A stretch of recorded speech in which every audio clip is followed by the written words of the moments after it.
after these talks, we will have the ending ceremony. And I would like for you to think about how that could look in order to wrap up your experience here at KP in a good and a nice way, send you home with happy thoughts and happy feelings. So take another couple of deep breaths and think about that, and then we'll start after that.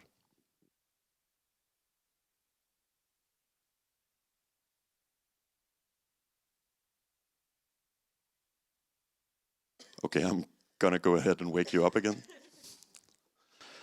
Thank you so much for showing up. My name is Søren, and I should say I'm an engineer. I'm not really like an artist or anything, but I've been sort of thinking along, thinking about design, and especially design of games for quite some time, and very much from the, the engineering perspective that might be a bit sort of rough and straight edges and right angles and stuff like that. But we'll be running the Designers Hour now, and we have 7 wonderful designers down here who are prepared to share some of their successes and maybe a failure or two with you. So I'm very excited about that, and thank you all for showing up, even though it's early in the morning.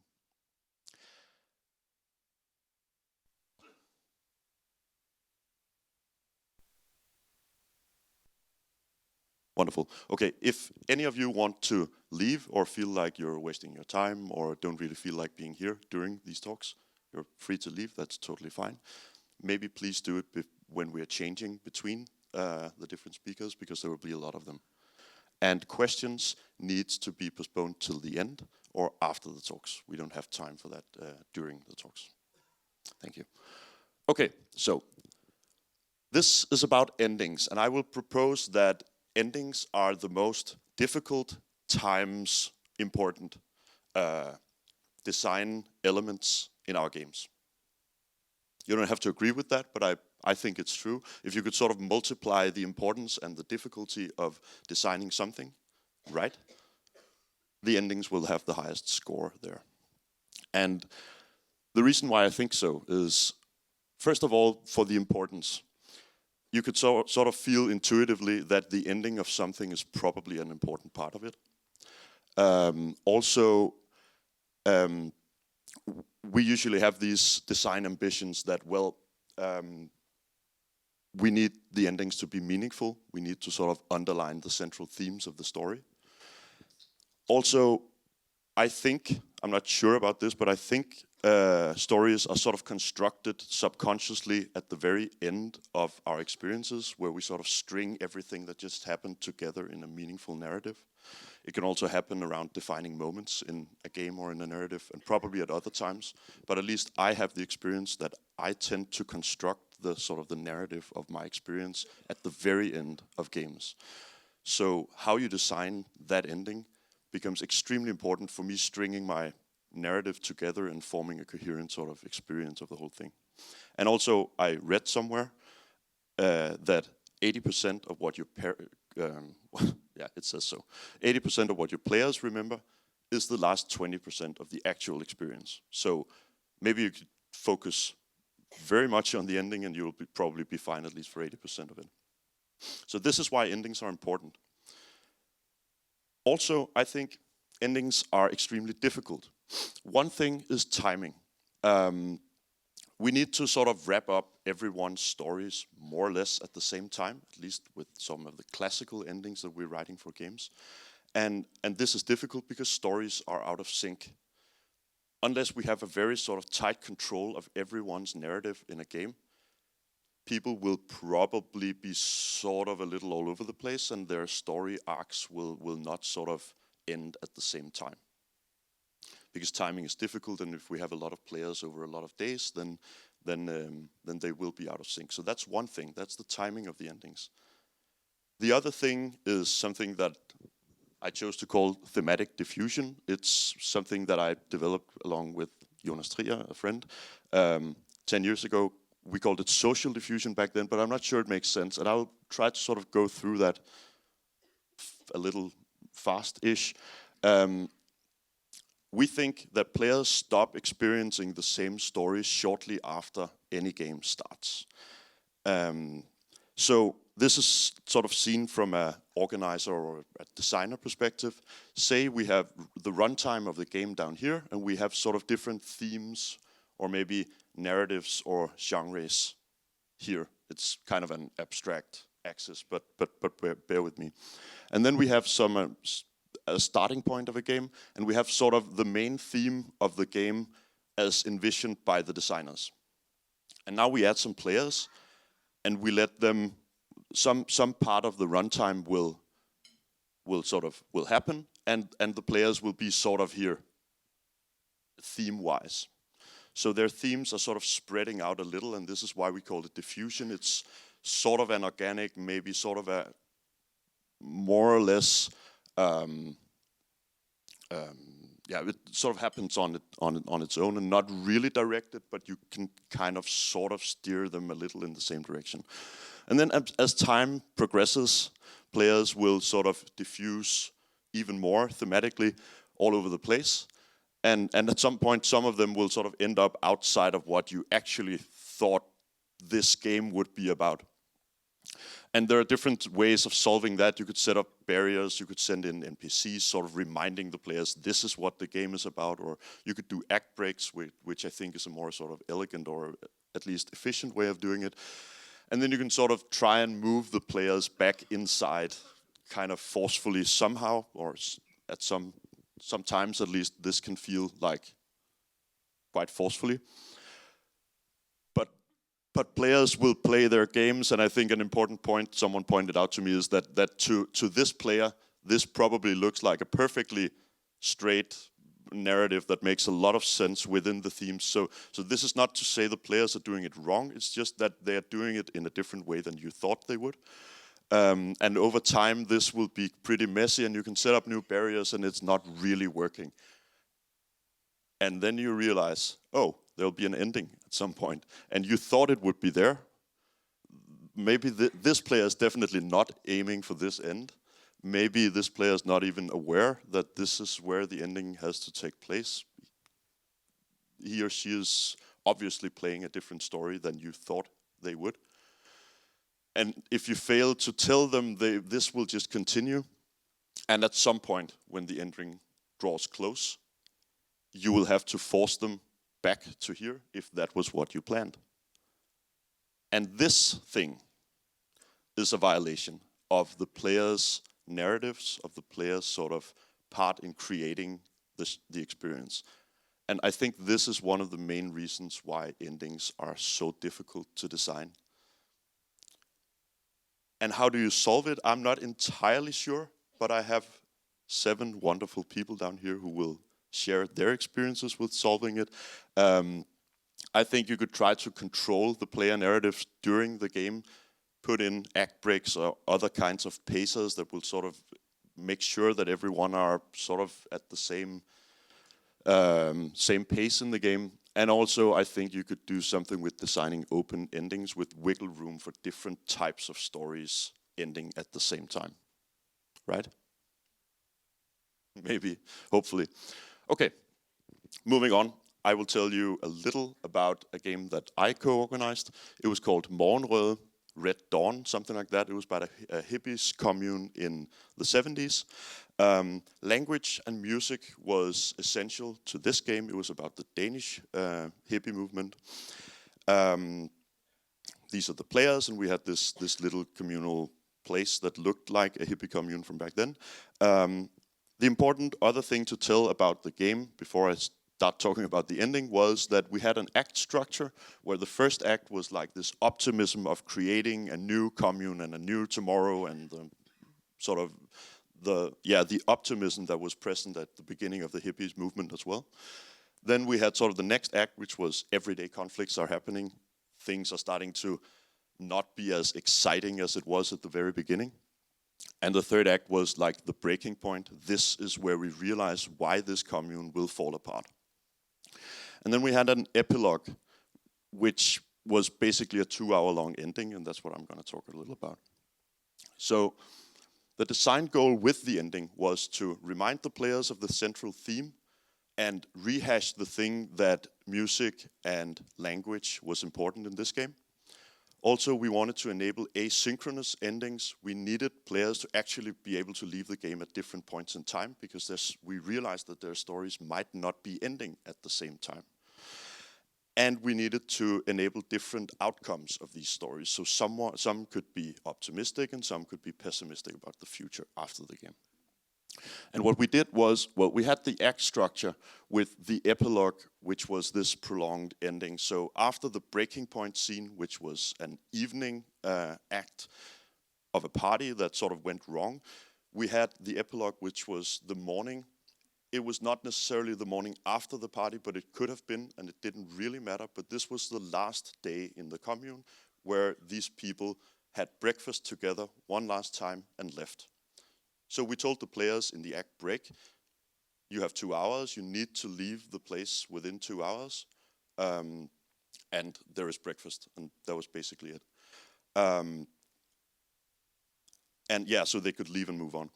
And then we had a theme song of the game that had been running at the beginning of all the acts, and that was playing like on repeat as they left the building, so that everyone would hear the theme song when they left, and that would remind them of all the language parts and all the themes that were in the game was in that song. And I think it went well. At least it enabled having very different stories and outcomes from the game. As you probably, well, I guess the hippie movement ended with some people getting a haircut and a job, some people like crashing and having their dreams devastated, some people being optimistic and creating something new. And that was what we wanted to enable and mirror in the game. I think we made that happen. Then also one player decided to die on that final morning, which was weird. Oh, well, yeah, character, yeah, sorry. Yeah, sorry, yeah.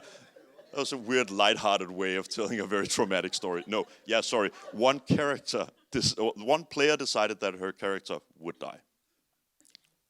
Thank you. This was weird, and it happened in the middle of the living room, and this is when you love your players, that they are just collectively choose to ignore this thing and move on with what you thought was supposed to happen. Okay, so thank you. That was it. Next up is Simon. Is he in here?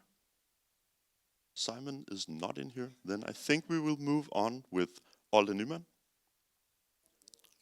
Oh, sorry, I'm getting something mixed up here. Let's see, this was Simon's slide, so we'll move past that. And next up is something messed up in the slides. I'm sorry about that, but I hope we can make that work. Yeah. So, welcome back now.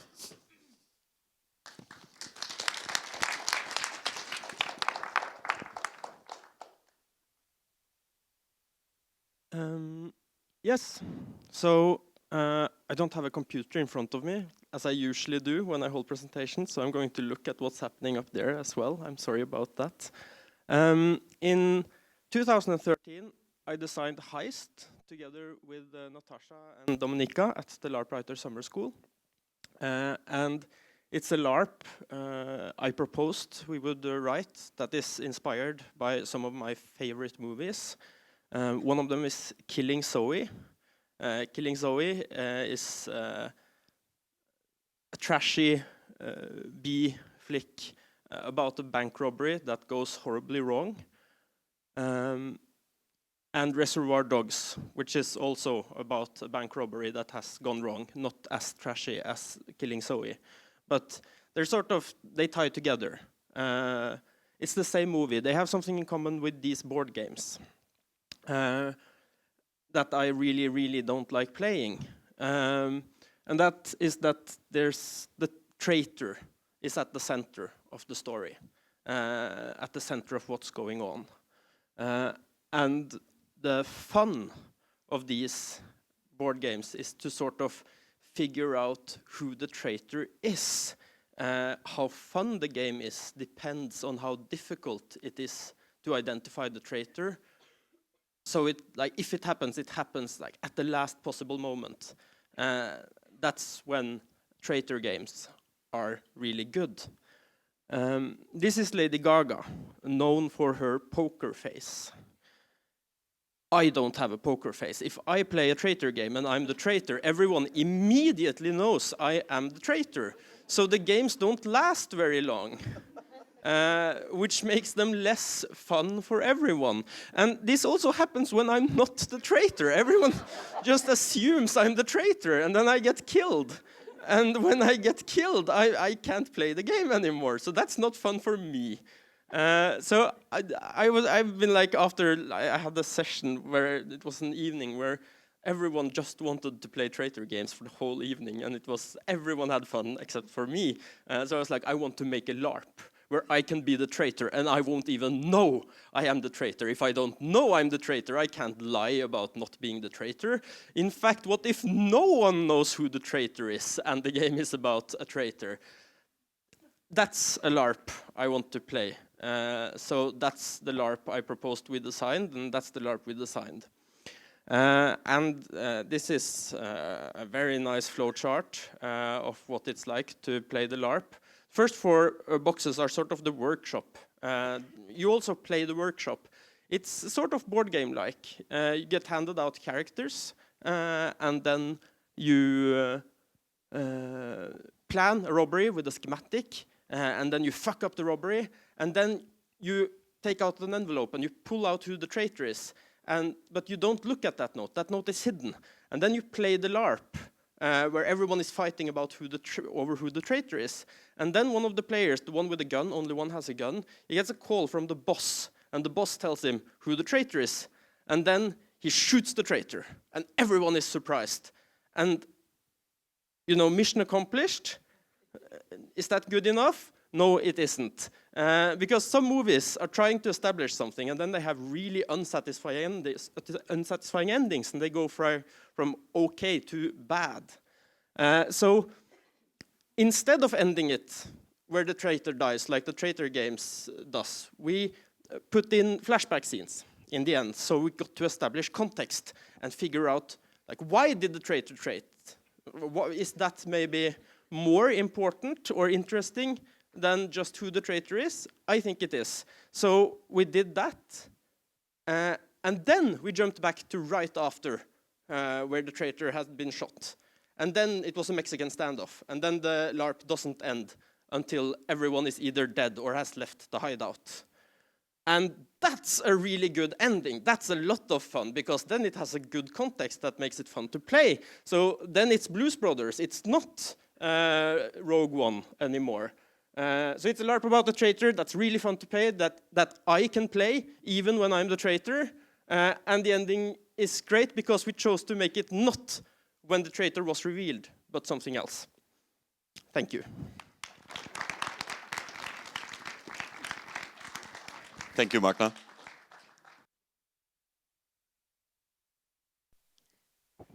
Since the slides kind of messed up, maybe, we will welcome Laura to the stage to talk about On Location.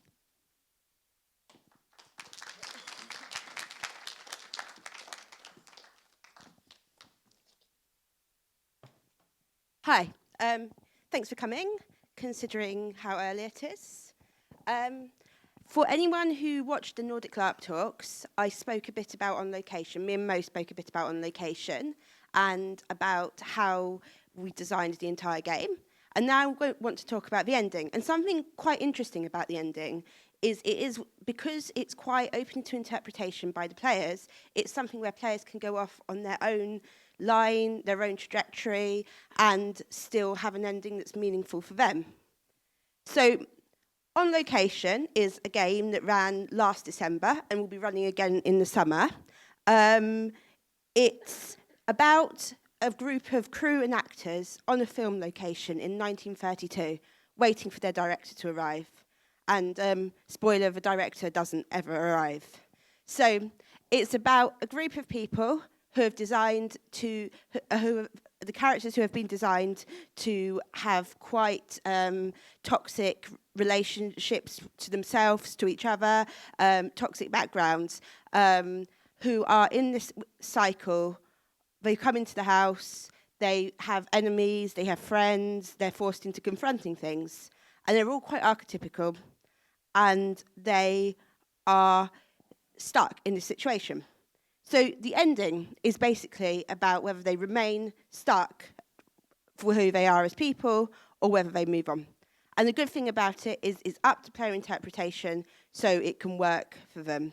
So how did we achieve this? So we used a metaphor for ending coming to the light. So you can sort of see here, the LARP took place in a lovely manor house. It was quite dimly lit.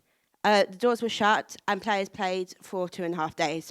And then at the end of the LARP, after that time had passed, there was a bright light, the doors opened, and the players got to choose whether they can leave or whether they'd stay. Music Will Meet Again by Virulin started playing. The choice to leave or stay could depended on what the players wanted it to mean. So meaning meant moving on. Staying meant staying stuck as they were. But moving on could mean anything. Some characters moved on to get a job somewhere else, to try and heal a toxic relationship, to get married, to be in a relationship. Some characters moved on. One character moved on because she wanted to commit suicide. It was still a change in the personality who had been stuck in the situation. So the LARP, or the ending, was about faith, lack of faith. Those who stayed there, still waiting for the director to arrive, probably knowing it wouldn't happen, but not having anywhere else to go. So that's a picture of the ending, and yeah, this is afterwards. So yeah, the challenges we had were possible rain. So we actually got very lucky with that, in that it didn't rain. We were a bit worried about the light, but it was fine. And we also were a bit worried that maybe this door would open and people would just stand there looking at it. We had explained, it was all very transparent, so we had explained, you know, the door opens, end of the LARP, but after 2.5 days of LARPing, you don't really know. So we had NPCs who took the decision, and for example, I had a quite sweet NPC who took the decision to become a journalist in the big city, so she was one of the first out the door. About 3/4 of the people left. So the people who left, you can see on that picture, gathered outside and actually started singing, which was quite nice. And about 1/4 of the people stayed. These were the ones that felt they couldn't move on. They were still trapped, reliving the same cycle of experience again and again. And again, the interesting thing is, at whatever point they were within their own story, they could decide whether it was time to move on or not. So anyway, thank you very much, and thank you for coming out this early after the party. That's on location.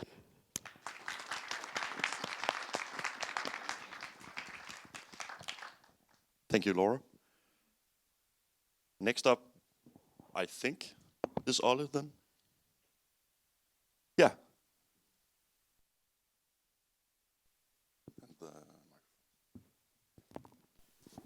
So many people. I don't even know how this works. Just use, I guess. Yeah. Okay. So I did, together with some friends, a LARP called Mare Incognitum back in 2014, I believe. Yes, 3 runs, 10 hours of gameplay. It's Lovecraftian horror stuck in the ice. Took place on that boat, or ship, that you can see in the background. So how do we end the LARP with a cool ritual? Of course, you need to have a cool ritual, because we had this nice statuette, and we wanted to use that. And yeah, it also has to end in a bad way, because everyone's supposed to sort of die. Only place aboard the ship that we could fit all the participants, approximately 25 participants, and then a few crew members, and the cult crew members. So in total 35 people, was in the engine room. The engine room was quite large, but we thought we could fit them all there for this cool ritual at the end. Believe that to be a brilliant idea. During the 3 runs, we didn't really change this. Here we have the stair, or really a ladder, down to the engine room. It took approximately 25 minutes to bring everyone down. And then we had to, because when they first arrived into the engine room, the last one haven't even started to climb down the ladder. And then we managed to squeeze them all into the engine room and started our big ritual. And having them attacked by monsters. Sort of Doctor Who level monsters. We had strobes, we had music, we had plans to have giant tentacles coming out of the walls attacking them. That didn't happen. It wasn't very scary, it wasn't very good ending, it was a ending. Was it a disaster? Not really a disaster. Most people had a fun time. The best ending for in the last run was the people that just screw the ritual. We're staying here in our in the mess hall and just planning our own ending. The takeaway from me from this LARP was just keep it simple, stupid. Don't over-design endings in that way when you force people to go against their own designs and their characters. Thank you.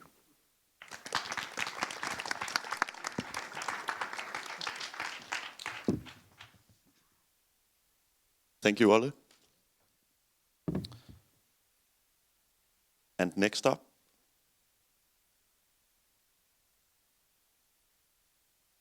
so here you go. This is a thing. I have to operate 2 things at the same time. Recipe for the self-check. Hi. Good morning. Yeah. Hello. The funny thing is, I now noticed that in a very typical designer thing, I forgot to put credits for the thing we fucking designed on this sheet. So let me first state that this game was made by a Dutch organizers collective called Evolution Events, one of the many games we made. And I should have put that on the slide. So what was this game? Yeah, thanks, my fellow organizers also think so. So what was this game about? Yeah, this was the last game in a series of 4 games we like to call post-apocalyptic games, which meant it was in a setting that was about more than a century after the disaster happened and new civilizations and new forms of cohabitation had started to occur. I'm really good at operating microphone. So the players had to establish new societies, and we thought this was rather brilliant. The cause for catastrophe in our setting was that there was a social network that had more or less collapsed society. Or, as we like to say, Facebook destroyed the world. We were really proud of that. And what they found in the last game was the hideout of the person that created the social network, where he had tried to stave off the inevitable, and they could choose whether they wanted to partially reinstall or destroy the social network that caused the collapse of society forever. There were a lot of really cool props, and there were a lot of really cool puzzles, and I think everyone had a good time. What we wanted to achieve was an ending where there was a genuine choice between several options instead of a railroaded choice where all the other options are technically not really a choice. We had 1 or 2 that made more sense than the others, but players happened, so we had designed for all of them. We wanted to give the players enough time to really make the choice their own, so they felt like they actually made a choice where they knew what they were doing and that they felt they had agency to influence the outcome. And we also really hoped that that would avoid the endless discussion that always exists in the ending. And we wanted all of this to feel suitably big, tense, and uncertain. This is the moment where we make the choice. What was the solution? Make sure that they know all the stakes. They know what will happen when they make certain choices, or they have a very good idea of what will probably happen, and then they can discuss it earlier on and feel like they really influence the outcome. They could choose, they could pick. Make it consist of multiple steps we did. And make them pretty straightforward, but give them an opportunity if they don't agree with the thing or they change their minds to interfere and to change the possible outcomes And if you give options, make sure they are all equally viable. For me, this was a really cool thing we did. We did design all the other endings as well. They could have picked another one. And how did it go? More or less exactly as planned. They did talk a lot the evening before.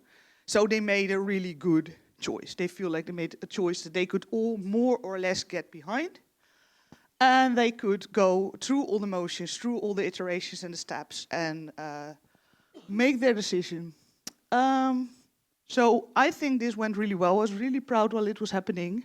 They had to like sacrifice people and everything. It was beautiful. There was a lot more crying than there was debating, and that was really the thing we were going for. They did the debating before, and that made the moment itself really tense, and I was really proud of them. So, thank you. Next one.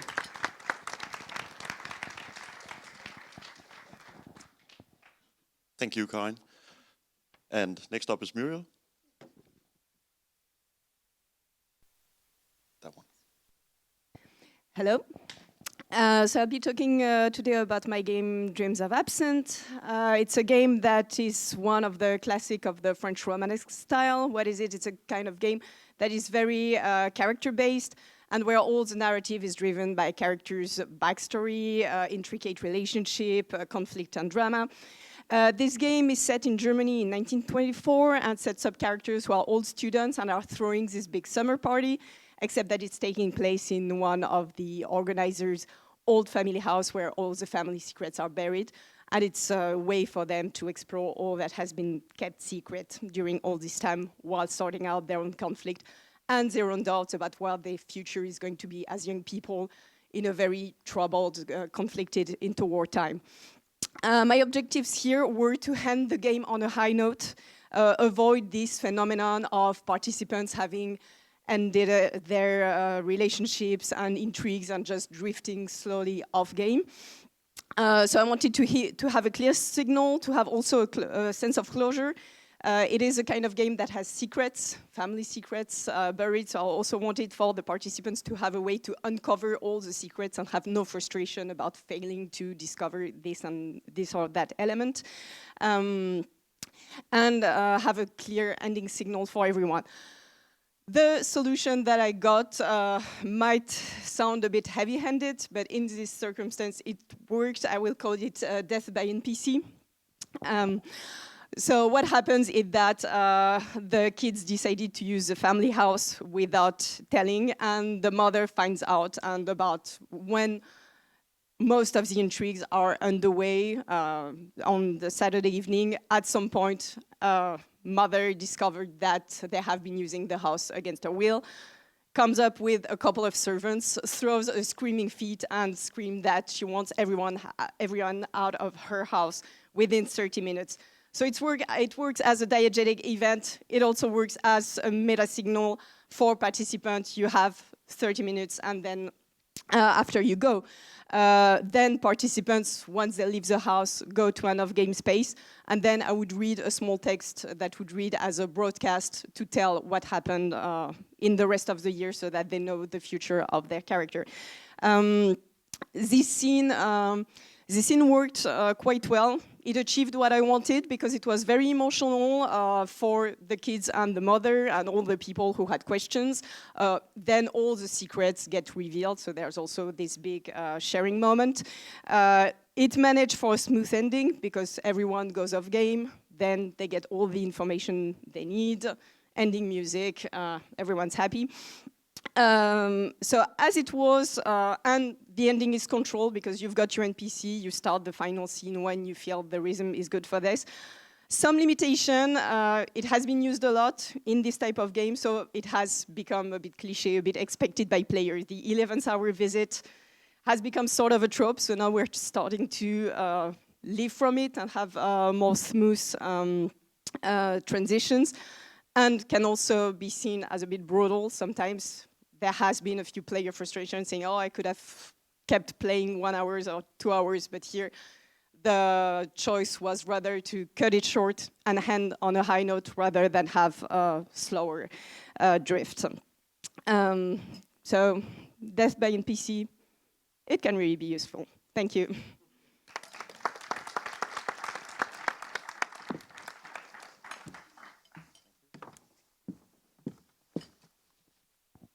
And at the very end is Sus. I think I'm on. Yes. Thank you. Hi, I'm going to talk about Cirque Noir, which is not the same LARP as Freak Show. A couple of people have asked. It's a different game.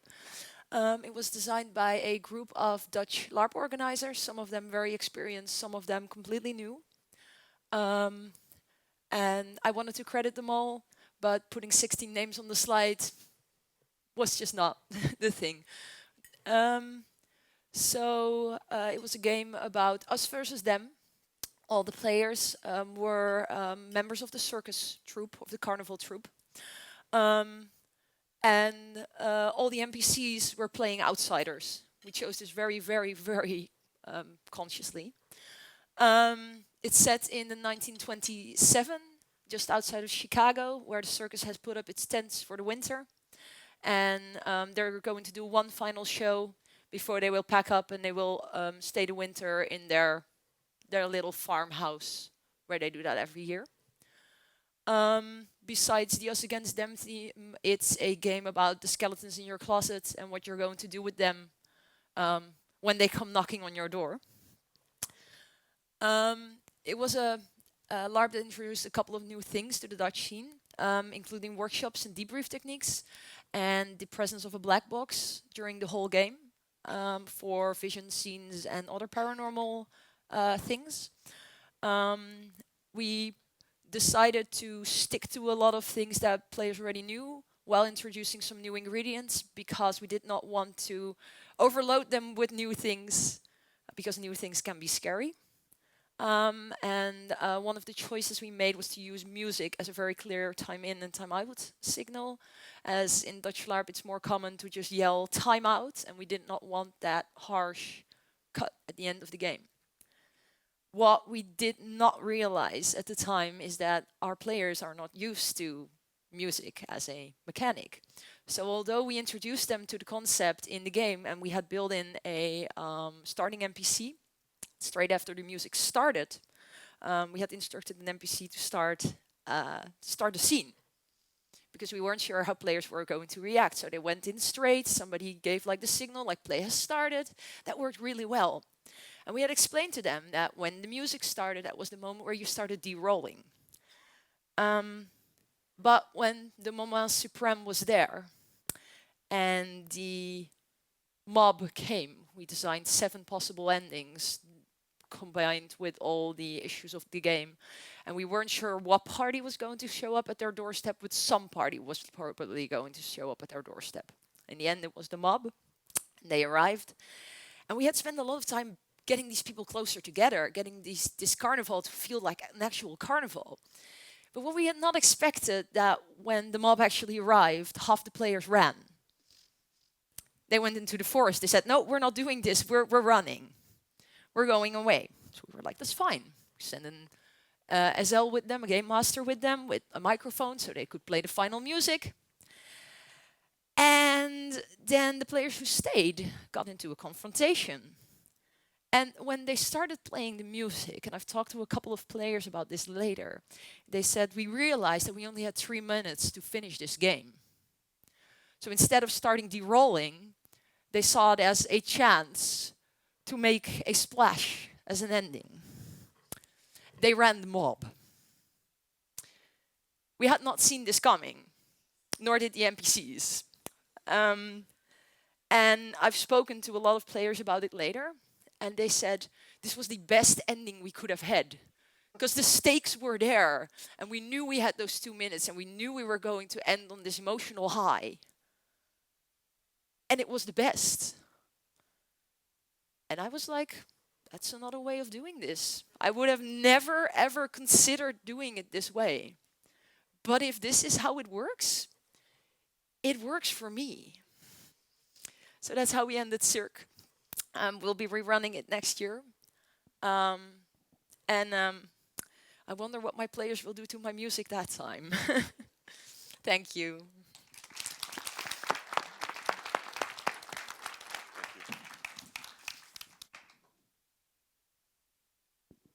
And with that, this was the end. thank you all so much for coming. Our wonderful speakers are down here. And well, we didn't agree this. I hope it's okay with you. If you have any questions, you can probably come down here and ask them here. The opening ceremony will start in here in a little over 15 minutes. The closing ceremony, the end. That was what we were talking about. Yeah. Thank you all for coming, and let's give our speakers a round of applause again.